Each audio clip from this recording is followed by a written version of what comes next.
saudara-saudari,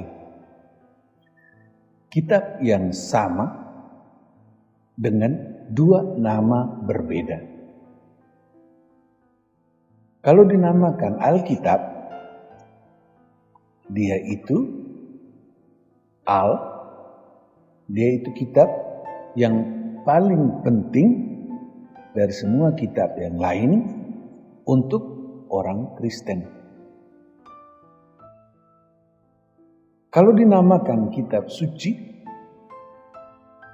kitab ini berisi semua hal yang suci dan hal yang tidak suci di dalamnya. Kitab suci buat jadi suci. Kita umumnya mempunyai Alkitab.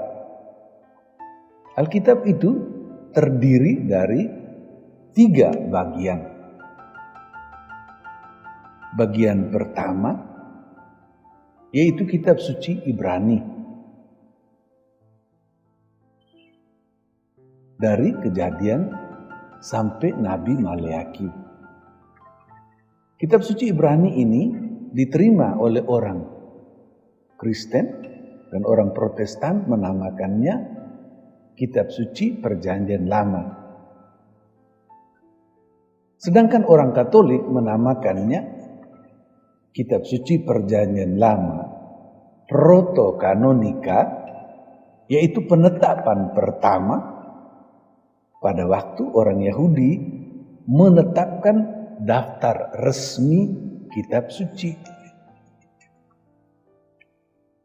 Kitab suci itu kemudian diterjemahkan ke dalam bahasa Yunani menjadi Septuaginta dengan tambahan 7 kitab lain, juga termasuk ada tambahan Daniel dan Esther. Dan kitab suci ini, bagian ini dalam bahasa Yunani tidak diterima oleh orang Yahudi sebagai kitab suci. Juga orang Protestan tidak menerimanya. Mereka menamakannya itu kitab yang tersembunyi, apokrifa, sebagai buku yang baik yang bisa dibaca tapi bukan kitab suci. Sedangkan orang Katolik menamakannya kitab suci Perjanjian Lama Deuterokanonika, yaitu penetapan yang kedua. Karena itu, Alkitab kita yang terdiri dari 3 bagian itu, bagian pertama itu diterima oleh orang Yahudi, orang Kristen Protestan, dan orang Katolik. Bagian kedua, Deuterokanonika, itu hanya diterima oleh orang Katolik dan orang Ortodoks. Sedangkan bagian yang ketiga adalah kitab suci Kristen, kitab suci Perjanjian Baru. Alkitab kita terdiri dari sekitar 1.500 halaman. Dan kalau kita membaca Alkitab itu 1 hari 1 halaman, maka kita akan selesaikan dalam 4 tahun. Tetapi syukurlah kita orang Katolik mempunyai kalender bacaan liturgi tiap hari. Dan itu terdiri dari bacaan hari Minggu dengan tahun A, tahun B, dan tahun C, 3 tahun. Dan tahun C itu adalah tahun yang habis dibagi 3 seperti 2019. Maka 2020 adalah tahun A, 2021 tahun B. Dan kalau kita ikuti seluruh bacaan hari Minggu dalam 3 tahun itu, maka seluruh kitab suci kita sudah baca. Begitu juga ada kalender bacaan harian. Dan itu kalau kita ikuti, maka itu dibagi dalam 2 tahun.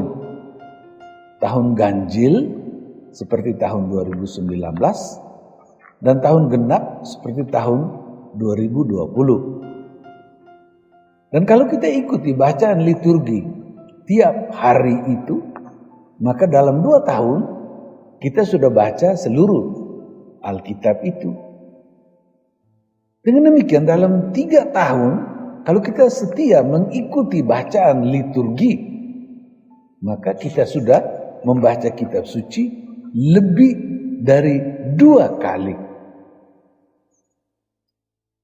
Untuk kita orang Katolik, sejak gereja purba, sepanjang sejarah, sampai ditegaskan oleh Konsili Vatikan yang kedua, diyakini bahwa dalam setiap perayaan Ekaristi, kita menerima santapan sabda Allah dan santapan tubuh darah Yesus. Kita biasanya banyak berdoa dan rajin merayakan Ekaristi. Tetapi kitab suci, Alkitab, hendaknya menjadi santapan tiap hari kita juga. Maka kita selalu diajak untuk membaca kitab suci. Kita bisa memperhatikan di gereja Ledalero ada salib dengan Yesus yang menderita tapi sekaligus bangkit. Ada altar, di sebelahnya ada tabernakel, dan sebelahnya ada kitab suci. Itu tunjukkan bahwa kita selalu menerima 2 santapan itu. Santapan sabda dan santapan tubuh darah Yesus. Karena kitab suci itu begitu penting, kita bilang bahwa kalau kita berdoa, kita berbicara dengan Tuhan, dan kalau kita baca kitab suci, Tuhan berbicara dengan kita. Maka kita juga selalu bisa diajak untuk membaca secara tetap kitab suci. Dan kita juga bisa ubah sedikit lagu dari anak-anak sekami, dan kita buat kata-katanya yang baru berbunyi, baca kitab suci, doa tiap hari, baca kitab suci, doa tiap hari, baca kitab suci, doa tiap hari, dan kita tumbuh di dalam iman, harap dan kasih. Baca kitab suci, doa tiap hari, Alkitab hidup.